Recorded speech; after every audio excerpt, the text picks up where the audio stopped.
Alright, thanks for watching those ads, everyone. We are almost ready to go. They have done their vetoes. It is going to be... Actually, they've done their vetoes. They haven't chosen their first map, so we'll see what happens there. Again, it's going to be PvP, which is going to be very interesting. Unfortunately, JieShi just not having a very good showing versus Alive. Kind of relied on a little bit of cheese, too, and didn't work out. I'll see what happens in PvP. I will say that, like, even though the names are, again, like, stats is obviously, like, way up there, and who the hell is this other guy? PvP, first of all, there's some people who are, like, really good at PvP, so, like, basically PvP snipers. And second of all, I do feel like it's not just the casters who are like, oh my god, a PvP, like, what the hell is this? I think it's legitimately, like, just a rare matchup. You know, like, it is figured out by the pros. Like, they're not like, what the hell am I doing, of course. But it is still something I think is the last on the list to be truly fleshed out. Even, you know, obviously ZVZ, European ZVZ, am I right? That happens every day. TVT every day in Korea. PvP? Like, I mean, maybe, like, once upon a time, North Americans kind of had, like, a lot of Prodosses, but that was a while ago.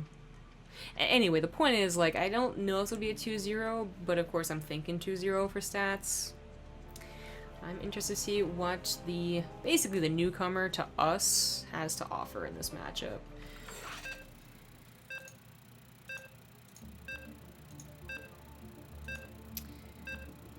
And that is the game countdown. And not mute my mic for no reason. Whatever. With a 2-minute delay, it looks like I have mad skills talking and responding simultaneously. I usually just do.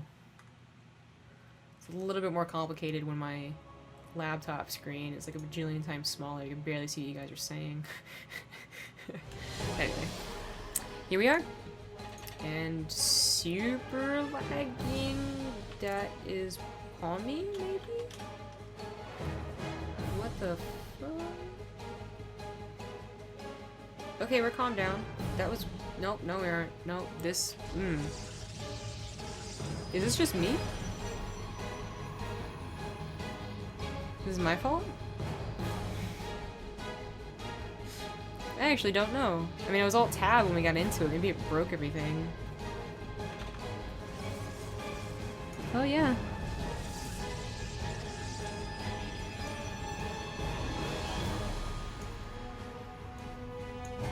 Okay.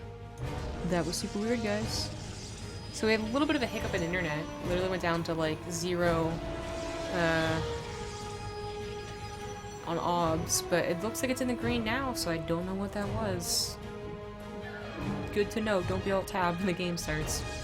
Okay, fresh, new, best of 3. And the top left as the purple Protoss, he is JieShi.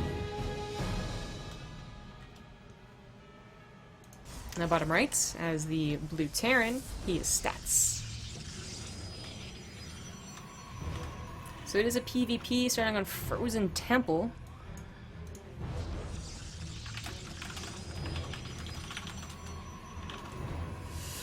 Just to let you guys know that it does get fixed eventually. I don't know what that was about. But anyway. Yeah, so I already went over in the, you know, in between that just like PvP is still like something we don't get to cast very often. I feel like players aren't exactly like rolling in PvP practice. And it can be an interesting matchup. One thing that's certainly true though is that you always start off with a two gateway opener. It's just, you know. Actually, I would like to know if this is going to change at all in the future. I think it is perfectly fine as an opener, but it is funny how just like this is the way to do PvP. Even TVP, you know, has those different openers. Even TVZ has the proxy 3 racks, but I would say that of the limited amount of PvPs we've seen, proxy stargates, nah. Double gateway opener, always. So this doesn't mean it's going to be like hyper aggressive or anything like that. In fact, they usually expand after this, but it's always curious to see who goes for the adepts as opposed to the stalkers first. So JieShi going for the adepts might be able to get into the mineral line and do some damage. Or no, stats may have gone from 2. Oh, my bad. Stats to go from 2. Follows up quicker though with the stalk, which is why I was confused. I'm just like lagging all over the place. Well, maybe it's an hour thing. Maybe it's just being weird. Maybe this is their warning that I'm being too loud. They're like, cut the internet.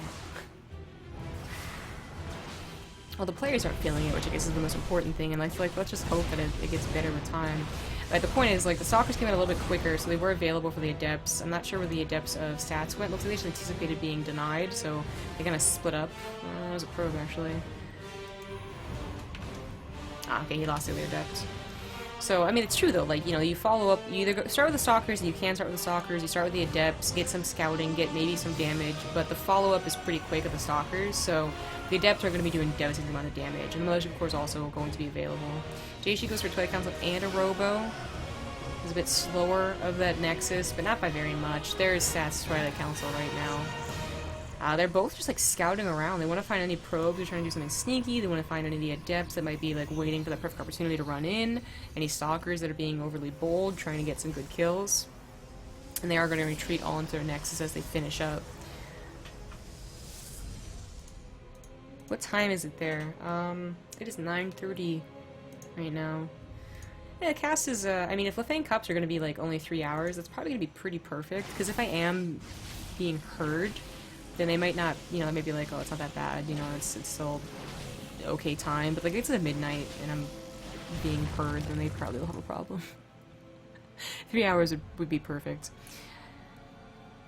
I know, like, some people, like, I remember when I used to watch State stream, because he still streams, but when I used to watch him, he would actually say that he had to do specific hours, not because of, like, his own, like, you know, sleep schedule, or, like, the ideal time to broadcast as a streamer, but because the internet in high, you know, usage hours would just not be good enough, which I thought was kind of funny, because Korea is usually known for, like, the high-speed internet, but there's still a lot of places that just don't have good internet.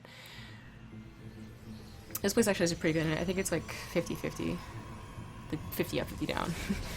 Not, like, 50% time, you know, good. Anyway, we got Immortals on the way, a Warp Prism here for JieShi, and a Forge already on the way, too. What's interesting is I've been watching PvP's evolution of Forge timings, and the styles of Forge timings. So I don't, like, I'm not a PvP master, you know, obviously, but it's very interesting that originally, I would say that only a few Protosses went for Forges before third bases, or even, like, waiting long after that to do it. And it was very stylistic. And then you watch it become more, you know, implemented into everyday builds, but it's still pretty stylistic as to when you get your Forge. It's going to be Blinkstalk or Immortal, eventually Disruptors, I'm thinking, from stats. I don't think the PvP matchup has changed that drastically since I got to watch it. What is funny, though, is that, you know, it is kind of stereotypical to say that PvP in Korea is less about Disruptors in Blinkstalk or Disruptor, and more about, like, mass Resident Enclaves, well, basically, like, yeah, mass, like, Adepts and Archons and whatnot. What's so interesting about the dynamic is that, like, Disruptors in low numbers will absolutely get overwhelmed by Adepts, there's no doubting that, but if they get that really sweet shot, then absolutely Disruptors are going to start winning. Like, if you get to 4+ Disruptors, I think the other person just has to go Disruptors too. Or, you know, Phoenixes, like one, like, super bold move, which is a cool thing to see, but I don't think we're going to be seeing that in this game. Don't exactly know what JieShi was thinking with that. There's Immortals there. Stats also had Blink. That was questionable. Loses a couple Stalkers for that. Now on his way to the Robotics Bay. Obviously, they're both going to start adding in Resident Glaze and +1. Get to that +2 especially. All things considered, a pretty even game. Third base timings, Robo timings close enough not to be like, oh my god, 5 Disruptors versus 2. Okay, I was going to say, someone's going to go for a double Robo soon, and that is going to be stats a little bit quicker. No, it's actually, JieShi's a little bit quicker. The point is, double Robo for sure. Adding on those gateways, and probably get to 4th base as well. I'm looking forward to the actual Disruptor fights. Interesting we see, nope, that was Enclaves. There you go, Gravitic Boosters. Investing, that's actually not that expensive of an upgrade, but we just never see them invested into. The Moon Speed of Observers. I mean, there's the Warp Prism, there's the Sand Thermal Lance, and then there's the Observer one. You would see the Warp Prism one way more than you would see the Observer one. You don't see the Warp Prism one that much. So very interesting. I wonder what exactly that's going to help with, like, obviously being able to move your Observers quicker, get more information faster, or be able to move them out of death, basically, if they're being scanned or observed as well is cool. It just doesn't seem like it'd be the most important thing in the world. So it might just be the style of stats to do that. It might be just that like he's realized how helpful it is to have it. I'm not sure. I can definitely see where it is useful though. Again, like getting that like peek in the army and then dipping out before their observer can catch you. Or just being able to actually keep up with the front of the army as opposed to lagging behind. Interesting stuff. Also, we have a faster Stargate for stats. He might be thinking towards that late game already. He certainly was against Alive. Maybe this is the way he likes to play. I don't think he's going to be thinking about Mass Phoenix Steel Disruptors. That would just be so, like, whoa! Okay, actually a big mistake there from JieShi.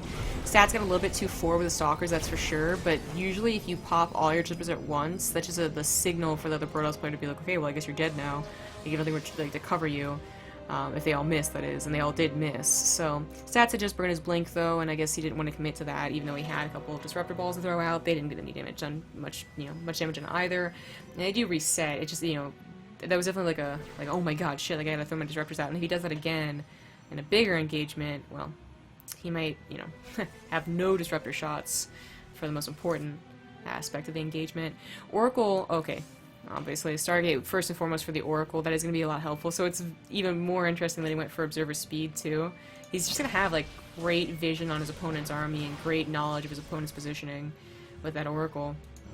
But I do want to see if he goes faster into the Stargate as they both go to 4 bases, like Stargate, Tempest Tech, rather, as they both go to 4 bases. Unit composition, 7 disruptors to 7 disruptors, 2 immortals, I mean, pretty damn even. They both got Resident Glaives and +2, which is pretty important, but they also recognize they're both going Blinkstalker Disruptor, and it's kind of like, again, like if you have more than 3 disruptors, you're not going to be going mass adepts against them, because they're gonna get hit by at least a couple of the disruptors, and a couple of really good disruptor hits is good enough. Adepts are pretty, they clump, right? So it's just going to become a micro game? Well, I thought it was going to become a micro game, but it might be still a positioning game. Base trade on Frozen Temple again? That'd be kind of surreal. The Robo, unfortunately, in a bad position to start things off, does get taken out. Not the only Robo, though, so if it came down to detection, the stats would still be okay. Disruptors being thrown out, so JieShi's army is protected while he goes into the natural. Might be worth picking off the Robotics Bay more than the +3. We'll see. I think that Disruptor managed to get a hit on the Disruptor there. On the other side of the map, we do have some other stuff happening, but this is more important. If JieShi lost all his disruptors, that would probably be it for his army. Okay. Oh no, it was actually Stats took a bad hit right there, but Stats, as I was saying, other things happening on the side of the field. Stalker's trying to be the base traders of Stats' army, where JieShi actually just like has all of his army base trading.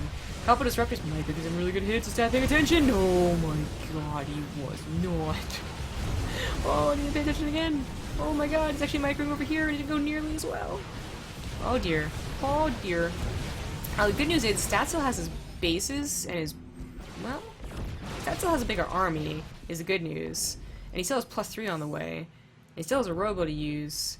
I mean, as good as those hits on the Stalkers looked, I guess JieShi was still also getting his own units picked off, just in not nearly as explosive of hits, but multiple hits doing decent damage. So they come out of that with an even army supply and an even worker kill count too, which is so, that's what really weirds me out. I thought someone was going to get an advantage. Someone pulls the probes accidentally, or transfers them, on purpose, but accidentally sends them through the army, or they have to use them in a last-ditch attempt to save a disruptor. Usually someone loses more probes, but not here. Saves the probes even at the 4th base, a couple of depths, and things are kind of going back to normal, even though Stats looked like he had just given away too much of his army of Stalkers. He still has a lot of Immortals, he still has his Disruptors. Unfortunately, going up a ramp against other Disruptors is just not going to happen, and loses one of his Disruptors there, takes a lot of damage on that Immortal, and he is starting to take worse engagements. Warp Prism might be useful, that's where the Adepts came in, and they didn't do too much damage. Stats did dip down in army supply because of that engagement up the ramp. I don't think he's getting up the ramp. I'm surprised he keeps on trying. He's only down to 1 disruptor too. Only making 1 at a time. Second Robo just now finishing up. His +3 finished up, but it's not the +3 upgrade that's super important. I think +2 is what makes the Adepts tax change. And they're not even going Adepts. It is funny to see with Blinkstalker Disruptor versus Blinkstalker Disruptor, the upgrades, because I talked about it earlier, how, well, what is this? Okay, that was weird.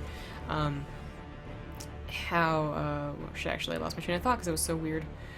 Oh, the upgrades, like, people stylistically choose to go for, like, a super fast forge, or not, like, you know, wait, like, a long time to get a forge, but when it's Blink Stalker, Disruptor, and they both are going for it, it's usually more about the Disruptor shots. If it does come down to Stalker versus Stalker, clearly upgrades are gonna help, but it is just kind of that interesting little, like, well, could you win a game without upgrades at all if you're both gonna go Disruptors? I think you could. But that's, you know, that's pretty dangerous to try.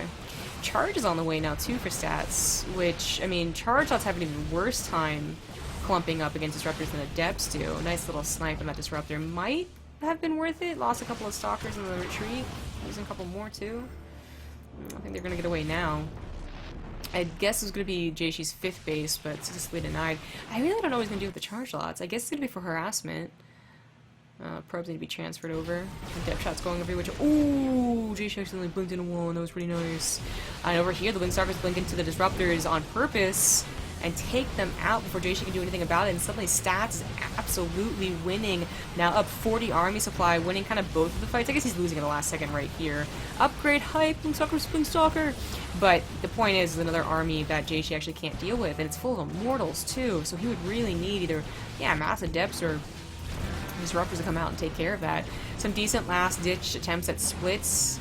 Oh, Jesus. Last kind of focus fire on that one Disruptor, but I think Stats has got this, which is so weird because that base trade initially looked like it was going to go in his favor. And you look at the supplies, it's like, oh, okay, everything's pretty even. But then they finally have the engagement where one person very clearly takes the lead. GG. Stats takes game number 1, but JieShi put up a hell of a fight. I mean, his game number 1 versus Alive wasn't terrible. It obviously went to a macro game, but it was one that was like, okay, Alive was pretty confident in this. It was JieShi that had to do something about it. But that PvP was actually like, he put Stats on the ropes a couple of times, like a couple of better Disruptor shots just for the tiniest little bit. And Stats is probably starting to lose like 5 army supply, 10 army supply, 20 army supply. It can add up, but it can also just be one good Disruptor shot changes everything.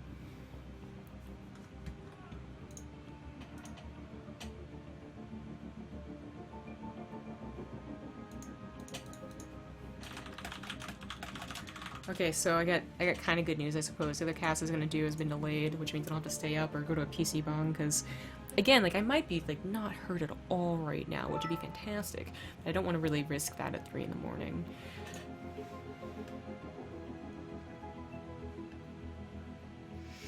Well, I want to thank you guys for tuning in. Again, this is like an almost whisper cast, so I know it's like, it's probably kind of weird for you guys. Like, what is she doing? Is she sick or something? But nope, just gotta be quiet. Oh, is that on station? Anyway. But, yeah, thanks for tuning in. I know it's also like the regular time for BaseTradeTV, or even the most ideal time for a lot of people still. But I don't know, like, if you get the chance to cast Koreans, like, when it casts Koreans.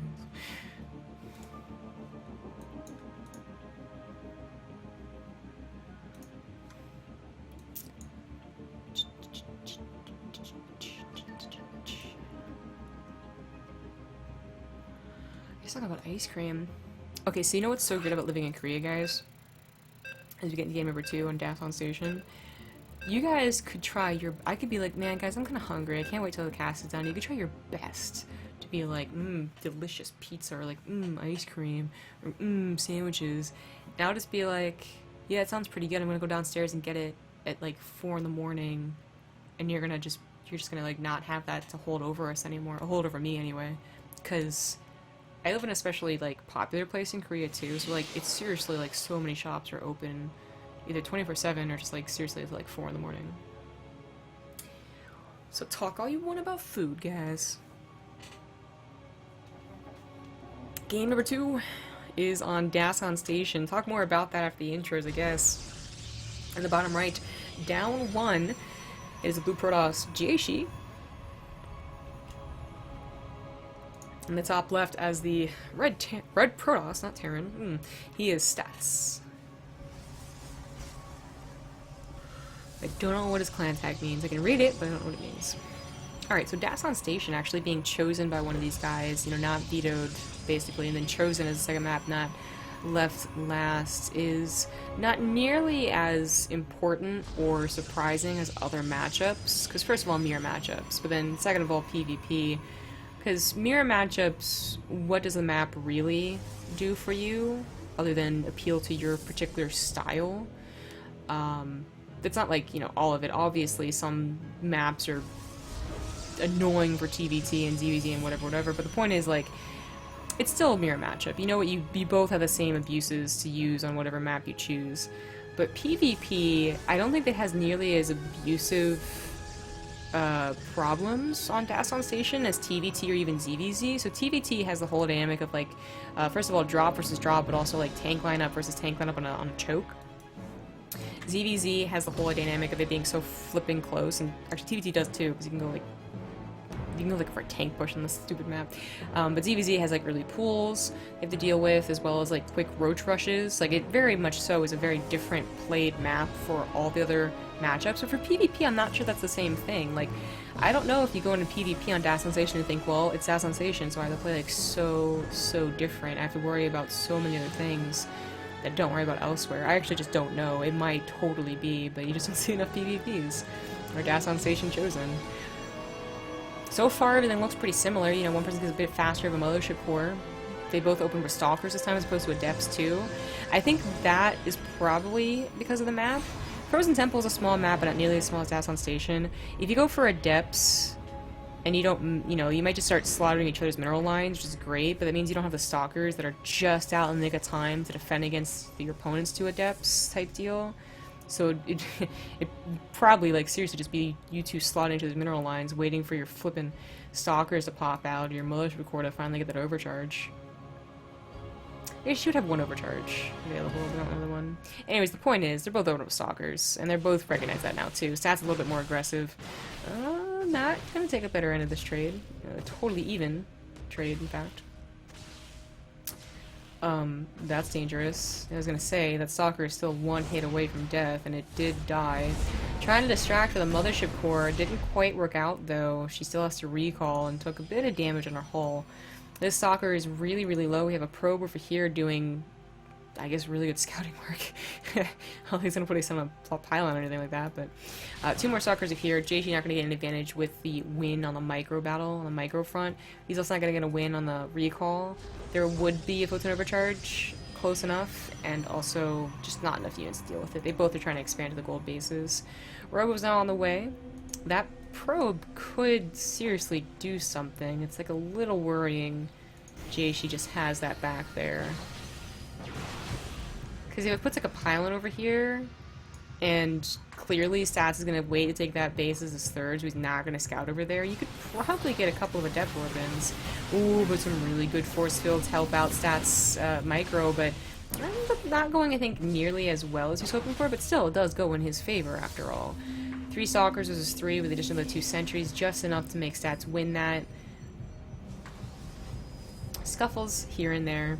JieShi does take a bit of a drop in his army supply, but it's so close. That is definitely a photon overcharge protecting you right there.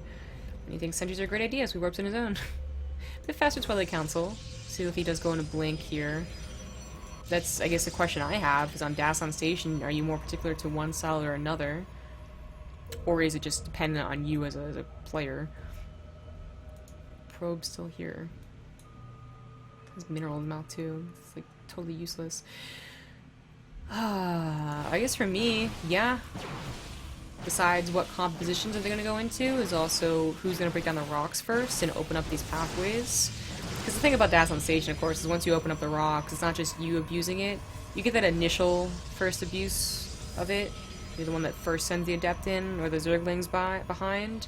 But then the other person realizes the rocks are open and they start sending their own annoying little harassments. So this is, you know, of course, main reason number 1 to deal with the rocks is to stop the adept attack from doing too much damage to your probes or denying mining for too long, and that was actually handled super well with the force fields too. It's something that JieShi also has to worry about, even though Stats is not attempting the same thing. I think what's funny about Dasan Station is that even though it's like still like a wonky map, and you still have to kind of play to the map more so than any other map, you both recognize that, you know? Like, everyone knows the dumb tricks that happen on Dasan Station. It's not the first week of Dasan Station anymore, so You just kind of anticipate your opponent to know better than try and go behind. Funnily enough, JieShi was like so late to his rocks being broken down that Stats could have definitely denied mining for quite a few seconds, but he didn't bother. It is going to be Blink. With the amount of Stalkers they both warped in, that kind of made the most sense. And third Nex is already on the way. He does now see the super awkward probe that didn't move to hide. Okay, well. At least JieShi saw the third base timing, so it looks like he was already prepped to take his own, but now he knows for sure it's pretty safe. So that's quicker on the Robo and the Forge. I mean, quicker on a lot of things, but the numbers are still pretty even. Thank you to My Tominin. Mit Ominin. I know that like Griffin always says My Tominion, but it's not how you usually say it, is it? Anyways, thank you for the 18-month resub. 1.5 years of amazingly entertaining entertainment. Thank you and you're welcome. Thank you and you're welcome.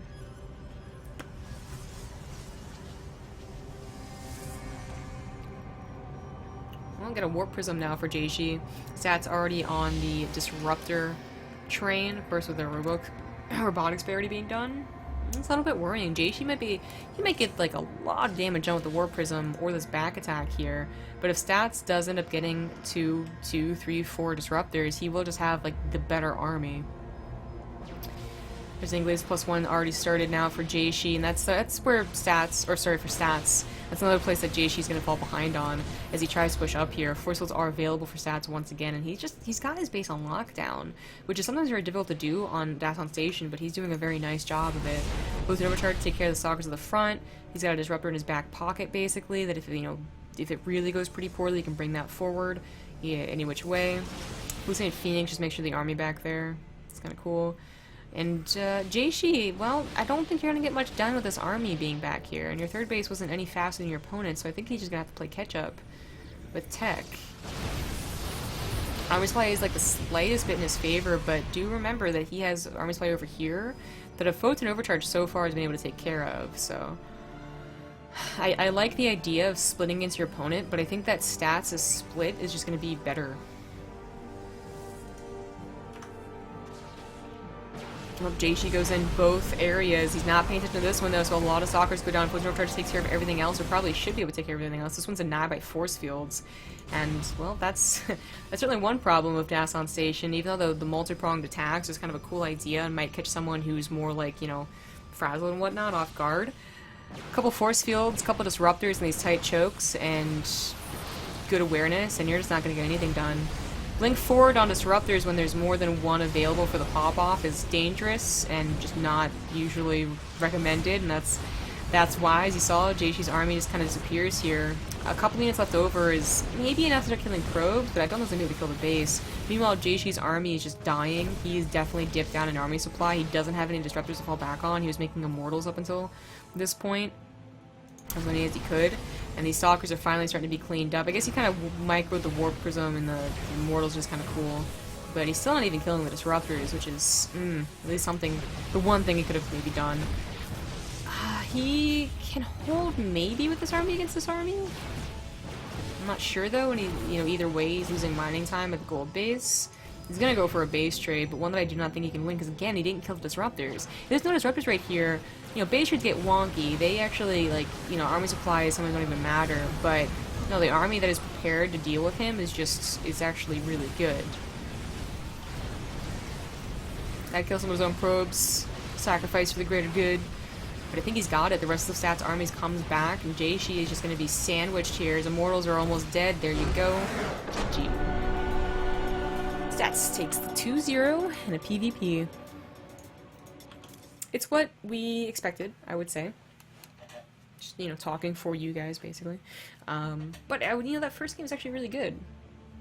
Dathon Station. It's a hard map, and his game plan was just so perfectly responded to by Stats, so...